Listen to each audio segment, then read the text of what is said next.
بسم اللہ الرحمن الرحیم۔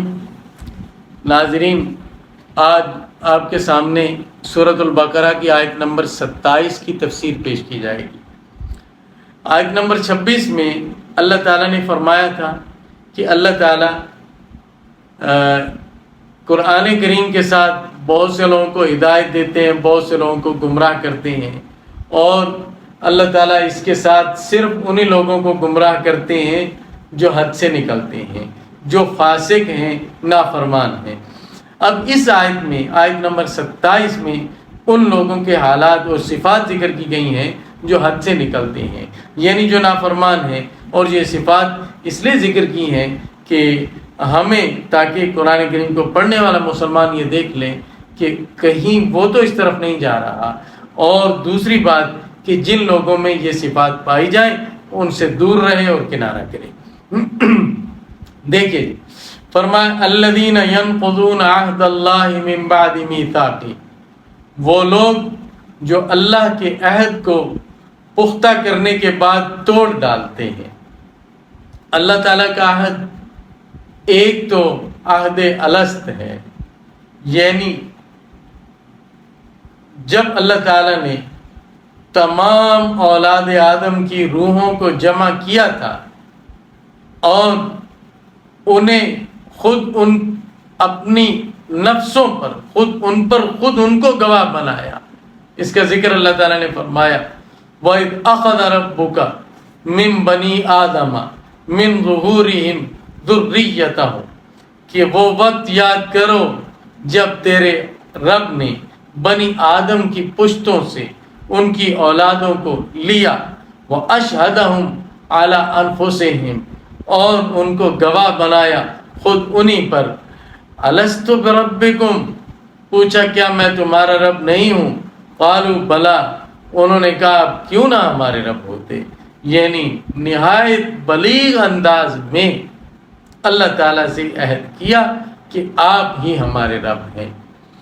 تو جو انسان بھی کفر اختیار کرتا ہے وہ اللہ تعالیٰ کے اس عہد کو توڑتا ہے جو ازل میں اللہ تعالیٰ نے اس سے لیا تھا، اور اس میں وہ بھی داخل ہے جو قسم کھا کر توڑ ڈالے۔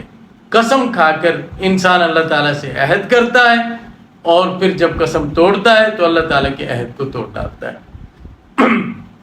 اسی طرح جو شخص کلمہ پڑھتا ہے وہ اس بات کا عہد کرتا ہے کہ وہ اللہ تعالیٰ کے تمام احکام بجا لائے گا اور اللہ تعالیٰ کی نافرمانی کے قریب نہیں جائے گا۔ پھر جو شخص اس چیز کو پس پشت ڈال دے اور نافرمانی کی روش اختیار کر لے وہ اللہ کے عہد کو توڑنے والا ہے۔ تو فرمایا وہ لوگ جو اللہ کے عہد کو توڑتے ہیں پختہ کرنے کے بعد، وَيَقْطَعُونَ مَا أَمَرَ اللَّهُ بِهِ أَن يُوصَلَ، جس چیز کو جوڑنے کا اللہ نے حکم دیا اس کو توڑتے ہیں۔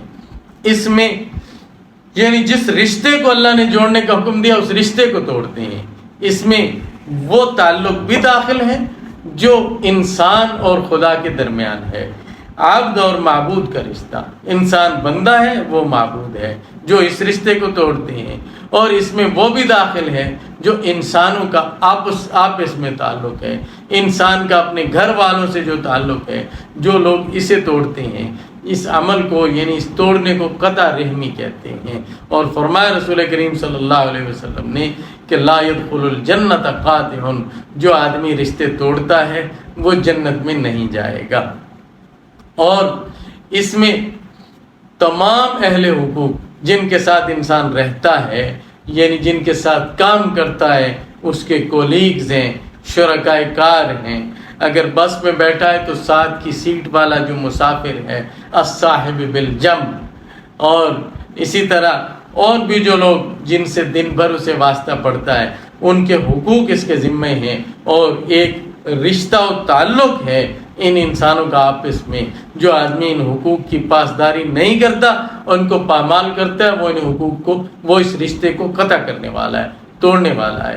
تو ایک نشانی یہ ہوئی کہ وہ اس تعلق کو کاٹتے ہیں جس کو جوڑنے کا اللہ نے حکم دیا، وَيُفْسِدُونَ فِي الْأَرْضِ، اور زمین میں فساد کرتے ہیں، یعنی ایسے کام کرتے ہیں جس سے اللہ تعالیٰ کی مخلوق پریشانی سے دوچار ہو۔